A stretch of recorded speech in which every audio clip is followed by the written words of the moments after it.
Chief editor Bajrangi Pandey ji, इनके प्रोत्साहन से आज ऐसा समय आया कि आज मुझे ये संचालन मंच संचालन का सौभाग्य प्राप्त हुआ।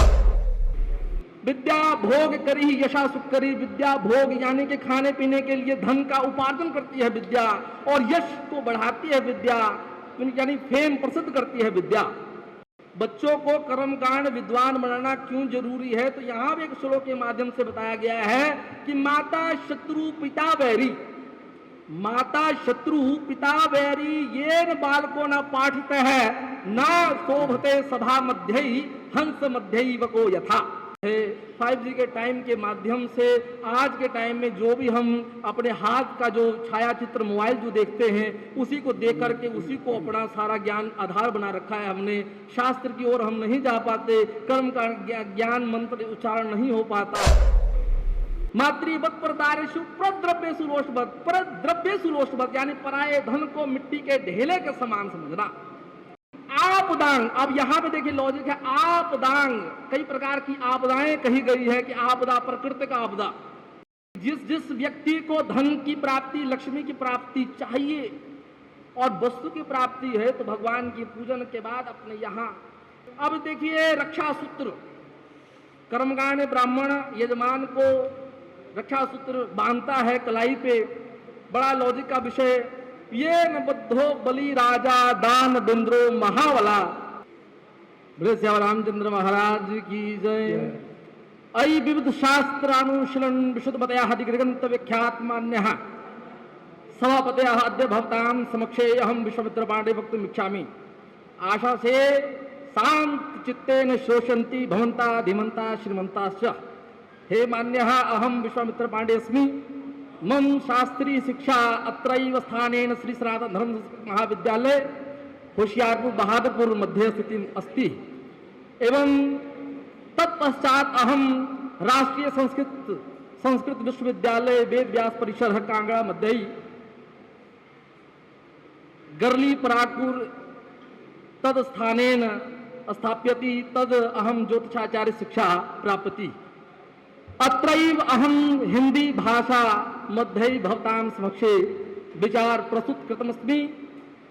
मम क्षेत्रः अत्रैव कर्मकांड, मम मुद्दा है कि कर्मकांड अस्ति। अत्रैव कर्मकांड मध्ये कर्मकांड विस्तारेण अहम वक्तुम इच्छामि।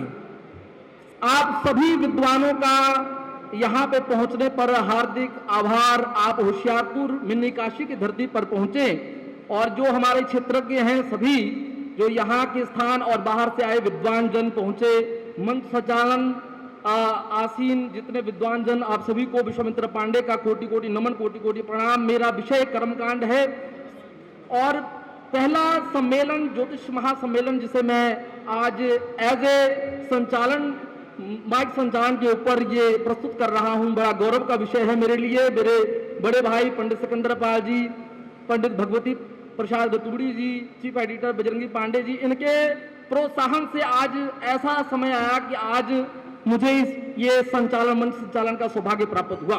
कर्मकांड का विषय बड़े भैया संजीव शास्त्री जी ने बड़ा विस्तार पूर्वक बताया। कुछ मंत्रों का उद्देश्य है, उस पर मैं उसका व्याख्या करके कर्मकांड से संबंधित अपने विचार प्रस्तुत करूंगा। सर्वप्रथम एक श्लोक है विद्या, क्योंकि कर्मकांड का आधार ही विद्या है। विद्या नाम नरस्य रूपमधिकं प्रक्षन्न गोप्तं धनम्। विद्या भोग करी यशः सुख करी, विद्या गुरु नाम गुरु। विद्या बंधु जनो विदेश गमने, विद्या परा देवता, विद्या राजसु पूजते न तु धनम, विद्या विहीनः पशु, विद्या विहीनः पशु। श्लोक सुंदर सुर भी आपके सामने प्रस्तुत, लेकिन सबसे बड़ी लॉजिक है इसकी व्याख्या कि क्या है इसकी व्याख्या कि कर्मकांड का आधार, ज्योतिष का जो आधार है वो विद्या। यदि इंसान विद्वान रहेगा तभी किसी कर्मकांड को भी बढ़िया तरीके से विस्तारित कर कर समझा सकेगा, उसको बढ़िया तरीके से रूप दे सकेगा, ज्योतिष को रूप दे पाएगा।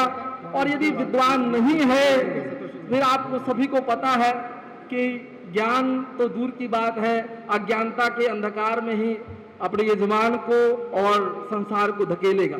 तो इसका उल्लेख जो है, मैं इसका विस्तार करना चाहूंगा कि विद्या नाम नरस्य रूपम अधिकम, कि विद्या एक ऐसा नाम नर के लिए एक ऐसी चीज है, विद्या नाम नरस्य रूपम अधिकम, जो उसके रूप को बढ़ाती है, सुंदरता को बढ़ाती है। विद्या नाम नरस्य रूपम अधिकम प्रच्छन्नम गुप्तम धनम, जो एक छुपा हुआ धन है जिसे ना कोई चोर चुरा सकता है, ना लुटेरा लूट सकता है। विद्या भोग करी यशा सुख करी, विद्या भोग यानी कि खाने पीने के लिए धन का उपार्जन करती है विद्या, और यश को बढ़ाती है विद्या, यानी फेम प्रसिद्ध करती है विद्या। विद्या भोग करी यशा सुख करी, विद्या गुरु नाम गुरु, विद्या गुरुओं की भी गुरु है। और सबसे बड़ी लॉजिक की बात कि विद्या बंधु जनों विदेश गमने, यहाँ बहुत बड़ा लॉजिक है कि विद्या बंधु जनों, जब कोई भी इंसान, कोई भी बच्चा, आज का जो क्षेत्र आप देख रहे हैं कि पढ़ने के लिए बच्चे विदेश जाते हैं, तो ये बड़ा विषय है, विद्या बंधु जनों विदेश गमने, की कोई भी इंसान पढ़ने के लिए, रूप धन उपार्जन करने के लिए या किसी संबंध में अपना स्थान घर छोड़कर दूसरे स्थान पर जाता है, विद्या बंधु जनों विदेश गमने, तो उसके लिए विद्या एक बंधु का काम करती है, मित्र का काम करती है। विद्या बंधु जनों विदेश गमने, विद्या परा देवता, विद्या परा देवता है, बड़ा सबसे ऊपर की देवता है विद्या। विद्या राज सुपूज्यते न तो धनम, विद्या विहीन पशु, और अंत में जो इसका सार है, विद्या राज सुपूज्यते न तो धनम, कि राजाओं के महल में, धनियों के महल में आप देखेंगे तिजोरियां भर भर कर पैसा पड़ा रहता है, वहां पे पूजी जाती है तो विद्या नाम रसरूप अधिकम, विद्या राज सुपूज्यते न धनम, विद्या विहीन पशु, और इसके अंत में सार ही बताया कि विद्या के विहीन इंसान पशु है। तो ये एक श्लोक, कुछ और कर्मकांड से संबंधित श्लोक हैं, मंत्र हैं, जिसे हम रोज आचरण में हम कर्मकांडी ब्राह्मण लेकर आते हैं, तो उसका भी बहुत अंदर एक बहुत सारी लॉजिक को समेटे हुए है, वो थोड़ी थोड़ी धीरे धीरे। और दूसरी बात है कि पंडित, आम इंसान, हम सभी पंडित हैं, यहाँ एकत्रित हैं, तो इसके ऊपर भी बड़ा सुंदर श्लोक अंकित है कि मातृवत् परदारेषु प्रद्रव्येषु लोष्टवत् आत्मवत् सर्वभूतेषु यह पश्यति सा पंडिता। मातृवत् परदारेषु, पंडित का देखिए, सबसे पहले आम शब्दों में जब पढ़ाई हमारी शुरू हुई, किसी को पंडित कह दिया जाता था कि पढ़ता, तो लगता था जाति सूचक संबोधित किया जा रहा है।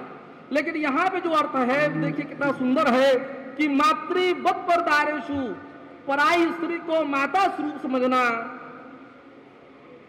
मातृवत् परदारेषु प्रद्रव्येषु लोष्टवत्, प्रद्रव्येषु लोष्टवत् यानी पराये धन को मिट्टी के ढेले के समान समझना। और अंत में जो इसका सार आप देखिए, ईश भूते सर्वभूतेषु, भूत इंसान को दर्शाया गया है कि हर इंसान के अंदर यदि आप ईश्वर रूप का दीदार करते हैं, ईश भूते सर्वभूतेषु यह पश्यति, जो ये देखता है वही पंडित है। पंडित का अर्थ ही विद्वान, विद्वान कहा गया। तो ये भी कर्मकांड संबंधी श्लोक, जिसका एक्सप्लेनेशन बहुत जरूरी था।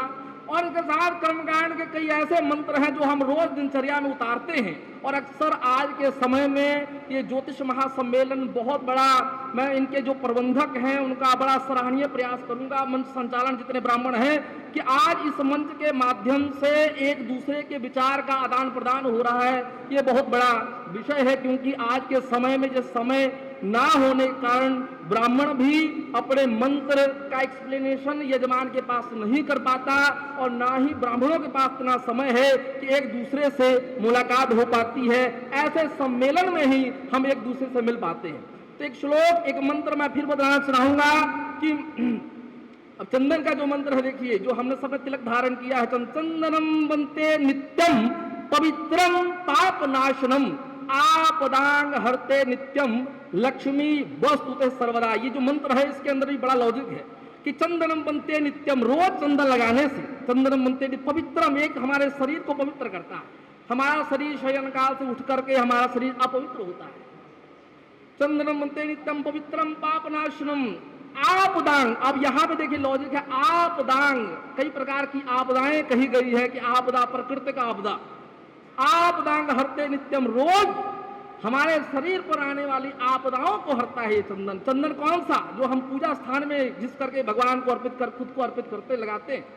आपदांग हरते नित्यम लक्ष्मी वस्तु सर्वदा। यानी ये देखिए लॉजिक यहाँ भी बहुत बड़ी है कि जिस जिस व्यक्ति को धन की प्राप्ति, लक्ष्मी की प्राप्ति चाहिए और वस्तु की प्राप्ति है, तो भगवान की पूजन के बाद अपने यहाँ ज्ञान चक्र के पास तिलक का धारण करे। लक्ष्मी वस्तु ते सर्वदा, यानी कि इंसान को प्राप्ति होती है और यजमान के लिए वो कामना भी करता है। तो विषय कर्मकांड का विषय, मुख्य विषय, इसी के साथ कर्मकांड संबंधित एक दो मंत्रों का और उच्चारण आपके सामने। अब देखिए रक्षा सूत्र, कर्मकांड ब्राह्मण यजमान को रक्षा सूत्र बांधता है कलाई पे, बड़ा लॉजिक का विषय। ये न बद्धो बलि राजा दान बिंद्रो महावला तेन त्वाम प्रतिपदनामी रक्ष हिमाचला माच। अब ये धागा बांध रहा है, धागा के साथ मंत्र पढ़ रहा है। मंत्र के अंदर बहुत सारी लॉजिक्स बैठे हुए हैं कि ये न बद्धो, ये वो, ऐसा कोई बंधन नहीं है।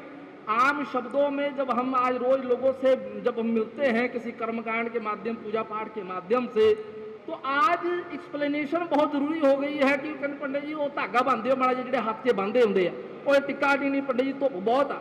अब कई बार ऐसा होता है कि ये विषय हम समा आकुंचन के कारण हम इससे विस्तारित नहीं कर पाते, लेकिन जरूरी है इस माध्यम से, प्रेस का माध्यम यहाँ पे हम सब एकत्रित हैं और यहाँ से हम अपने विचार को प्रस्तुत कर रहे हैं। शायद अगर 1000 में से 100 लोग भी सुनते हैं तो मुझे लगता है कि ये सम्मेलन कराना भी उद्देश्य सफल हो गया।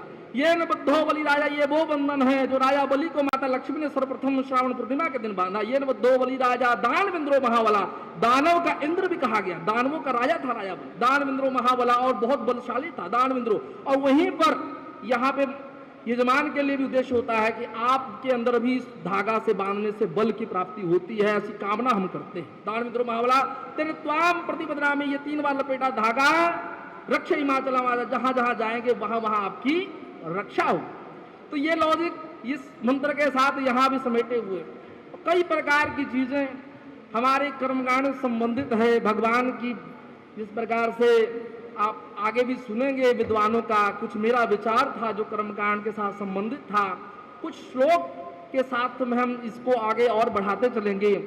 और नॉर्मल देखिए, सबसे बड़ी बात ये, आज कर्मकांड का विषय जरूर है, लेकिन आज अगर एक युवा ब्राह्मण को मौका दिया गया और मौका दिया गया तो एक कर्मकांड का विषय, सबसे बड़ा विषय ये भी बनता है कि साहब आप सभी कर्मकांडी ब्राह्मण जरूर हैं, लेकिन आप अपने बच्चे को अगर सक्षम होते हैं तो कर्मकांड में क्यों नहीं डाल रहे। कोई कर्मकांडी ब्राह्मण जो सक्षम हो गया तो वो अपने बच्चे को कोई इंजीनियर बना रहा है, डॉक्टर बना रहा है, कोई किसी क्षेत्र में विदेश पढ़ने भेज रहा है, लेकिन कर्मकांड में नहीं डाल रहा। क्या कारण है? सबसे बड़ा, बहुत बड़ा कारण है कि जो यदि सक्षम हो गया ब्राह्मण, उसे पता है कि स्ट्रगल बहुत है समाज में, शिखा का अपमान, शिखा का मजाक, किस प्रकार से फिल्म आई जी। सबसे बड़ी बात 1975 में फिल्म रिलीज हुई शोले, शोले का फिल्म रिलीज हुई। शोले के फिल्म में अब इसके लेखक हैं सलीम खान जी, जो सलमान खान के पिताजी हैं। अब इन्होंने बहुत सुंदर श्लोक दिखाया, उसमें फिल्म में दिखाया, बहुत सुपर डुपर हिट रही। अब ये सुपर डुपर हिट रही, लेकिन उसी फिल्म में कर्मकांड का शोषण भी दिखाया गया। अब कहाँ पे तो विद्वानों ने चिंतन प्रकाशित किया कि उसी फिल्म में, उस फिल्म में ये दिखाया गया कि जो धर्मेंद्र कुमार थे, जब हेमा मालिनी व्रत करने के लिए सोमवार का शिव जी के मंदिर जाती है, तो